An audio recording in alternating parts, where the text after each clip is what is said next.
You think you're in control of your mind. You believe your thoughts are your own. Your decisions emerge from some sovereign center within you. But what if I told you that right now, as you listen to these words, invisible forces are reshaping your psyche? What if the very spaces you inhabit daily are slowly, methodically destroying your mental strength without firing a single shot?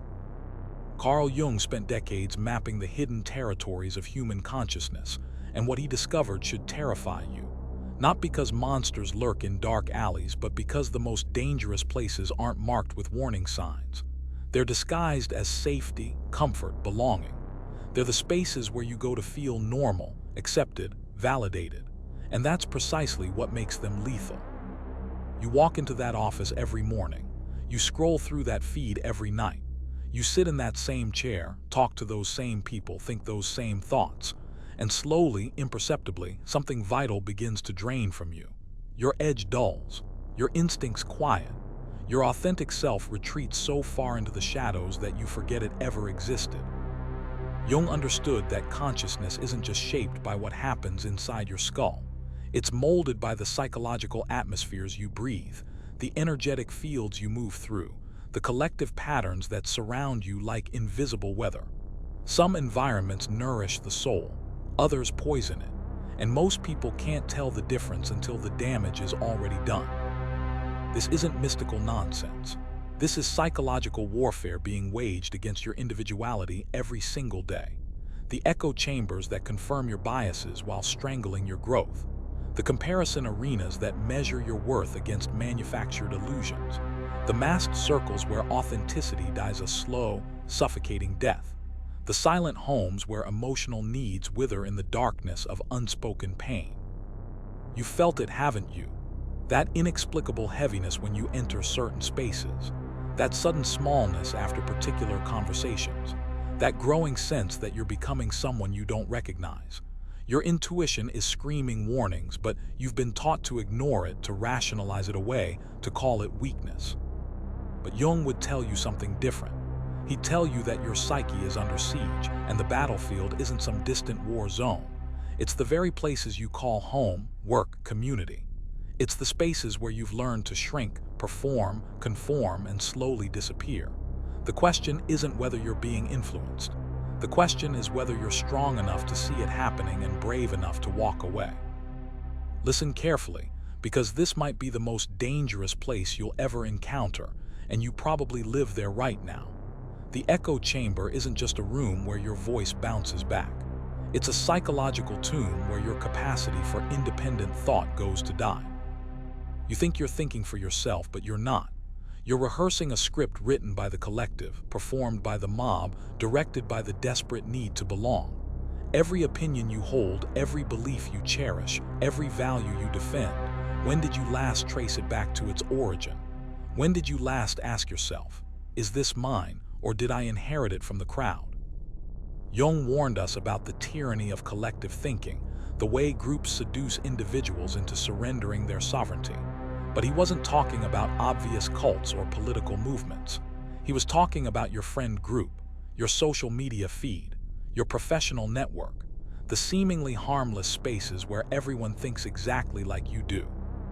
Here's what happens in the echo chamber. Your thoughts stop being thoughts and become reflexes. Your beliefs stop being discoveries and become inheritances. Your convictions stop being personal and become tribal. You don't engage with ideas anymore. You perform loyalty to them. You don't question assumptions. You defend them as if they were your children. The most insidious part, it feels safe. It feels like home. It feels like truth. Because every voice around you confirms what you already believe. Every conversation validates what you already think.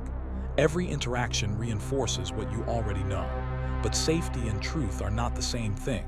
Comfort and growth are not compatible bedfellows. Jung understood that genuine psychological development requires confrontation with the unknown, the uncomfortable, the threatening. But the echo chamber eliminates all threats to your worldview. It creates the illusion of certainty while secretly fostering intellectual cowardice.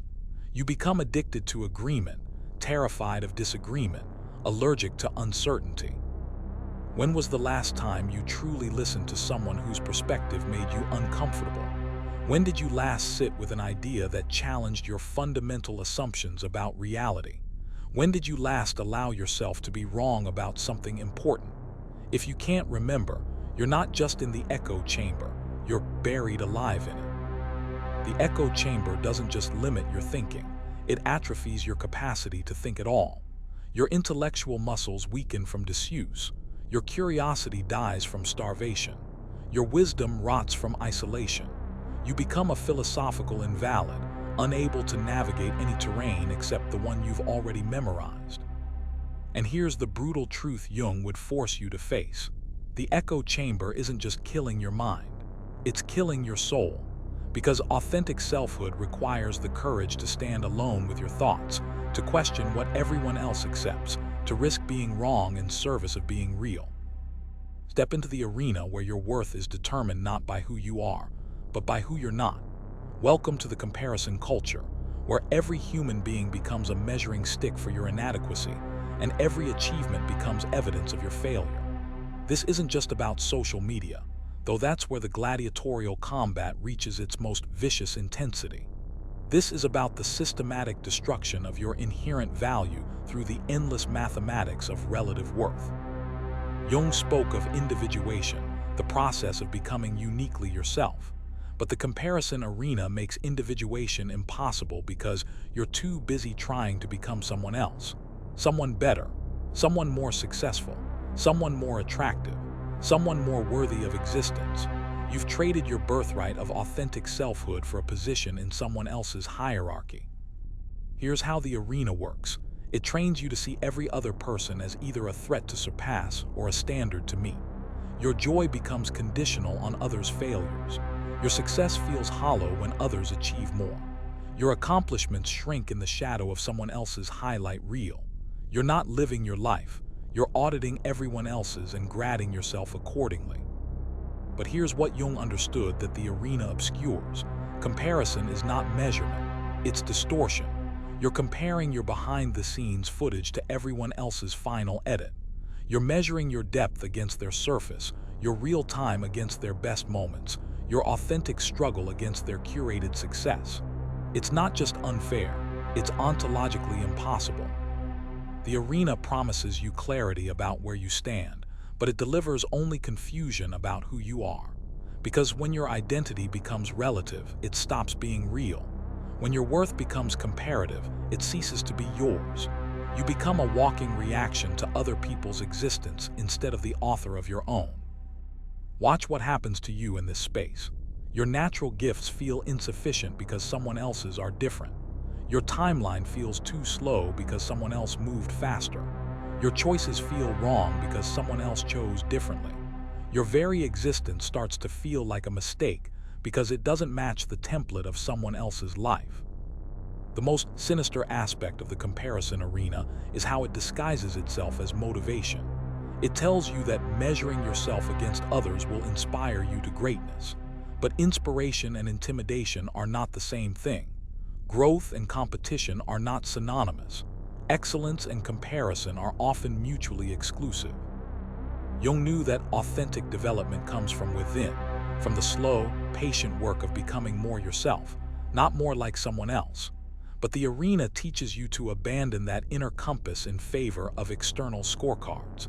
It teaches you to value yourself based on market prices determined by people who don't even know you exist. And here's the cruelest irony. The very people you're comparing yourself to are probably trapped in the same arena, measuring themselves against others, feeling inadequate despite their apparent success. The arena creates a society of people who achieve external success while experiencing internal poverty, who gain the world's applause while losing their own souls. You walk into the room and immediately feel it, the unspoken demand to be someone else. Not explicitly stated, never written down, but hanging in the air like invisible legislation governing acceptable human behavior. Welcome to the masked circle, where authenticity is a crime punishable by exile and genuine emotion is contraband that must be smuggled in under cover of socially acceptable performance. Jung called it the persona, the social mask we wear to navigate the world's expectations. He didn't condemn it, he understood its necessity. but he issued a warning that most people ignore until it's too late. If you forget you're wearing the mask, you risk becoming it. And in the masked circle, forgetting isn't just likely, it's inevitable. You know this place intimately. It's the office where you laugh at jokes that aren't funny, agree with opinions you don't hold, enthusiasm for projects that drain your soul. It's the social group where you edit your stories to fit their narrative, where you shrink your dreams to match their comfort zone, where you perform interest in conversations that bore you to tears. But here's what makes the masked circle particularly insidious. It feels like belonging. It feels like acceptance. It feels like love, because the mask is designed to be lovable, palatable, non-threatening. The mask gets invited to parties. The mask gets promoted. The mask gets chosen, but the mask isn't you. Watch what happens when you live too long in this space. Your authentic responses start to feel foreign. Your genuine opinions seem inappropriate. Your real personality becomes embarrassing. You begin to apologize for taking up space, for having needs, for being human in ways that don't fit the prescribed template. The tragedy is that everyone in the circle is wearing masks, but nobody admits it. You're all performing for each other, pretending that the performance is real, creating a shared delusion of authenticity while your real selves suffocate behind layers of social acceptability. It's a theater where everyone is simultaneously actor and audience, performer and critic. Jung understood that true strength comes from integration, bringing all parts of yourself into conscious relationship. But the masked circle demands segregation. Your anger gets locked away because it's unprofessional. Your sadness gets hidden because it's inconvenient. Your joy gets modulated because it's too much. Your truth gets buried because it's uncomfortable. And slowly, gradually, you stop knowing where the mask ends and you begin. You stop being able to access your authentic responses because they've been out of practice for so long. You become skilled at reading the room but illiterate in reading yourself. You develop exquisite sensitivity to others' needs while becoming deaf to your own. The masked circle promises safety through conformity, but it delivers imprisonment through invisibility. Because when everyone loves the mask, nobody loves you. When everyone accepts the performance, nobody accepts the performer. You become successful at being someone you're not while failing at being someone you are. Here's the question Jung would force you to confront. If you removed all the masks you wear in different contexts, what would be left? If you stopped performing for approval, who would you be? If you risked being disliked for being real, would you still recognize the person underneath? Step into the place where love is assumed but never spoken, where feelings are buried beneath the comfortable rituals of routine, where silence has become the religion and emotional expression is the forbidden heresy. Welcome to the silent home, not necessarily your childhood house, but any space where emotional needs are starved to death in the name of keeping the peace. Jung understood that the emotional patterns formed in our earliest relationships become the invisible architecture of our adult psyche. If those patterns are built from silence, suppression, and unmet needs, they don't create strength. They create sophisticated systems of emotional avoidance that masquerade as maturity. You know this place. It's the relationship where fine means anything but fine. It's the family dinner where everyone performs happiness while pain sits at the table like an unwelcome guest that everyone pretends not to see. It's the marriage where problems are solved by not talking about them, where conflict is avoided by avoiding truth, where connection is maintained by maintaining distance. The silent home operates on a simple but devastating principle. Emotions are dangerous. Feelings are inconvenient. Needs are selfish. Vulnerability is weakness.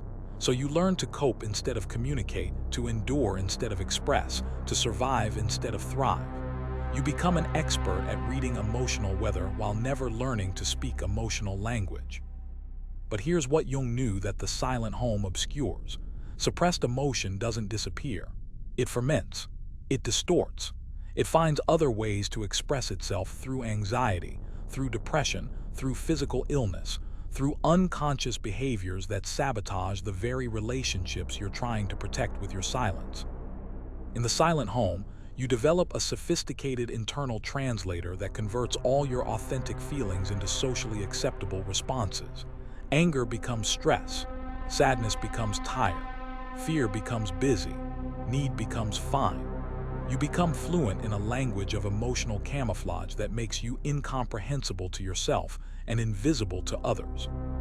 The cruelest aspect of this place is how it convinces you that your silence is love, that your suppression is sacrifice, that your emotional invisibility is maturity. You tell yourself you're being strong, being responsible, being considerate. But you're not being, you're hiding.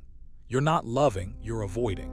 You're not protecting others from your emotions, you're abandoning yourself to their comfort. Watch what happens when you live too long in the silent home. Your emotional vocabulary atrophies. Your capacity for intimacy withers. Your ability to recognize your own needs disappears. You become skilled at maintaining surface peace while ignoring the war raging in your depths. You learn to smile while dying inside. Jung taught that healing begins with expression, with turning toward your inner world instead of away from it. But the silent home teaches the opposite, that healing comes from not feeling, that strength comes from not needing, that love comes from not speaking. It creates emotional orphans who live among people who claim to care about them.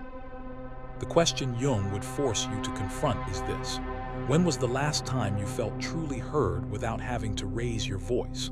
When did you last express a genuine emotion without worrying about how it would affect others?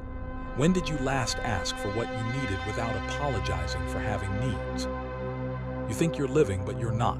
You're reacting, constantly, endlessly, to notifications, obligations, stimulations, situations that demand your immediate attention and leave no space for your authentic attention. Welcome to the chaotic space, not just a place of external noise, but a state of internal fragmentation where your soul's voice gets drowned in the cacophony of everything else. Jung once said, "Who looks outside dreams, who looks inside awakes." But how can you look inside when every surface reflects the urgent demands of the outside world? How can you hear your inner voice when it's competing with the screaming symphony of modern distraction? The chaotic space doesn't announce itself with sirens. It seduces you with importance, with urgency, with the illusion that staying busy means staying alive. It convinces you that movement equals progress, that noise equals relevance, that distraction equals engagement. But Jung understood something that the chaos obscures. Depth requires stillness, and wisdom emerges from silence. You know this place intimately. It's the life so packed with obligations that reflection feels like luxury you can't afford.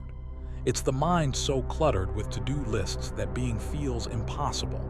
It's the schedule so dense with activities that you've forgotten what it means to simply exist without agenda. But here's what the chaotic space hides from you. It's not just stealing your time, it's fragmenting your consciousness. Every interruption breaks your train of thought. Every notification splits your attention. Every obligation divides your energy. You become scattered across 1,000 different demands, present nowhere, whole in no moment. The chaos teaches you to mistake reactivity for responsiveness, busyness for productivity, stimulation for engagement. You develop an addiction to urgency that makes peace feel uncomfortable, stillness feel threatening, silence feel like failure. You forget that your most important insights don't come from processing more information, but from processing existing information more deeply. Jung understood that the psyche requires rhythm, periods of expansion and contraction, engagement and withdrawal, action and reflection. But the chaotic space destroys this natural rhythm. It keeps you locked in a state of permanent emergency, constantly responding to the latest crisis, the newest notification, the most recent demand. Watch what happens when you live in this space for too long. Your nervous system becomes chronically overstimulated. Your decision-making becomes reactive rather than reflective. Your creativity gets buried under the avalanche of urgent but unimportant tasks. Your intuition gets drowned out by the noise of external demands. The most devastating aspect of the chaotic space is how it disconnects you from your own inner compass. When you're constantly responding to external stimuli, you lose the ability to hear your own guidance. When you're always moving, you forget how to be still. When you're perpetually distracted, You become a stranger to your own depth. Jung taught that meaning emerges from depth, not speed. That wisdom comes from contemplation, not consumption. That authentic power comes from centered presence, not scattered activity. But the chaotic space teaches the opposite, that depth is inefficient, contemplation is lazy, and presence is a luxury for people who don't have real responsibilities. Here's the question that will reveal whether you're trapped in this space. If all the noise suddenly stopped, if all the distractions disappeared, if all the obligations vanished, would you recognize the sound of your own soul? Or would silence feel like death because you've forgotten how to live without stimulation? This is the most insidious place of all because you don't walk into it, you create it. The abandoned self isn't a location you visit. It's the vast territory of your authentic nature that you've slowly, systematically evacuated in favor of more acceptable, real estate. You've become a refugee from your own kingdom, living in exile from the person you were meant to be.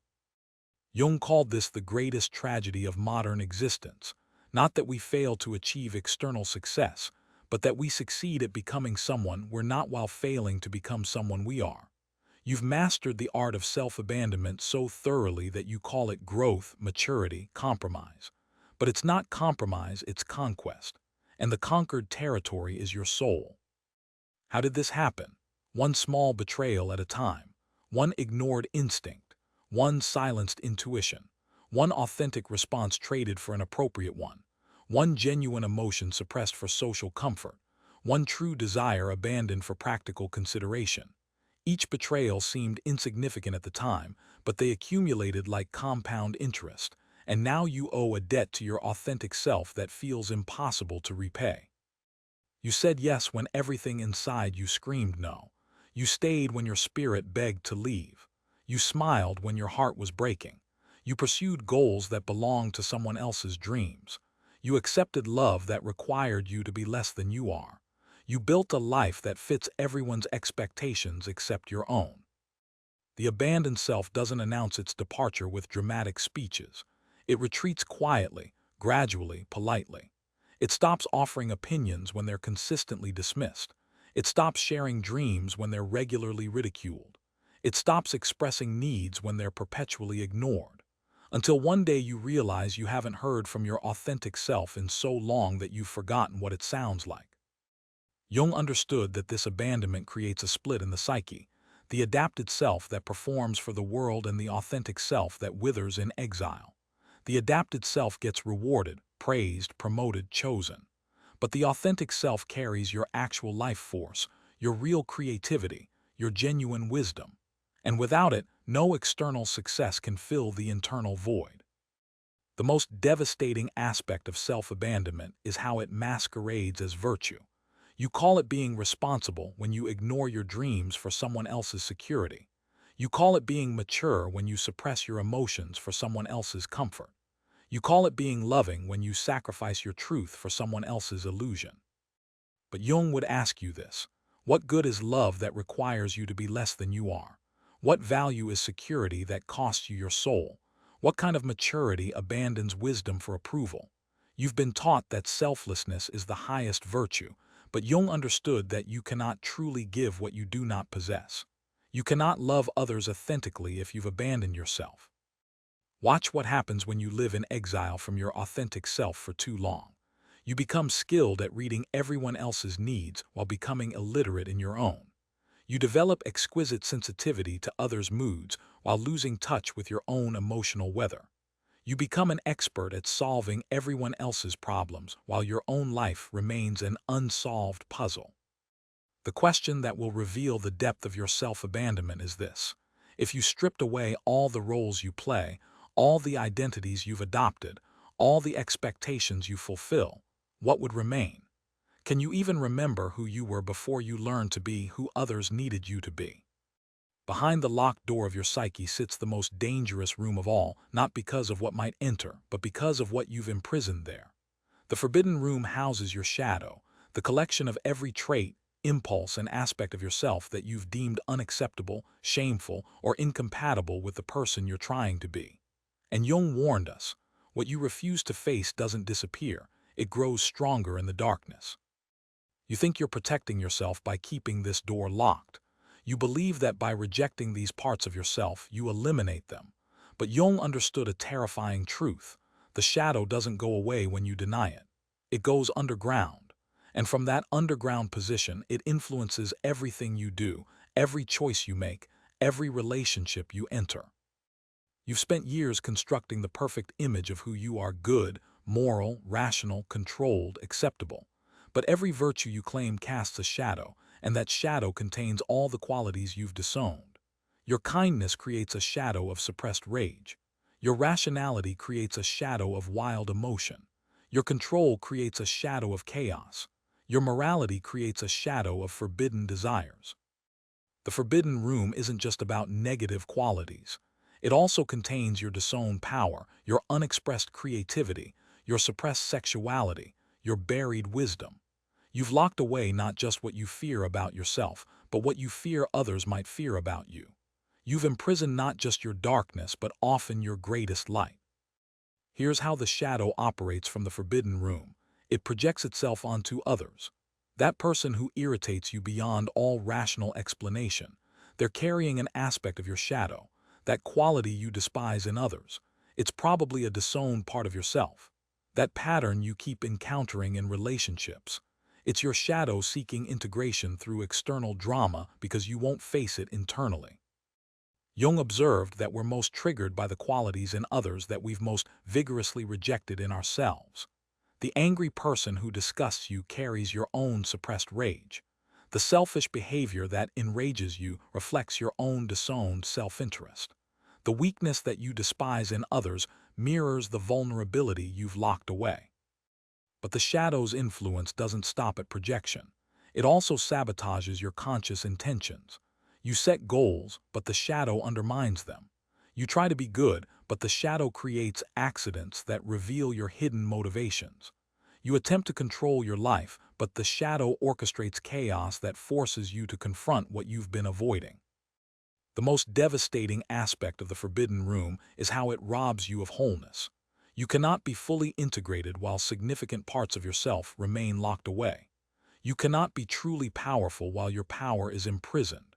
You cannot be genuinely loving while your capacity for healthy aggression is suppressed. You cannot be authentically spiritual while your earthiness is denied. Jung taught that the goal isn't to eliminate the shadow, but to integrate it, to bring these disowned aspects into conscious relationship. This doesn't mean acting them out destructively, but acknowledging them, understanding them, and finding constructive ways to honor their energy. The question that reveals whether you're trapped by your forbidden room is this: what qualities in others trigger your strongest emotional reactions? What do you find yourself repeatedly judging, criticizing, or feeling superior to? These reactions are your shadow's way of knocking on the door, demanding to be acknowledged. The path to freedom requires the courage to open that door, to face what you've hidden, and to reclaim the energy you've wasted on suppression. Because until you own your shadow, it owns you.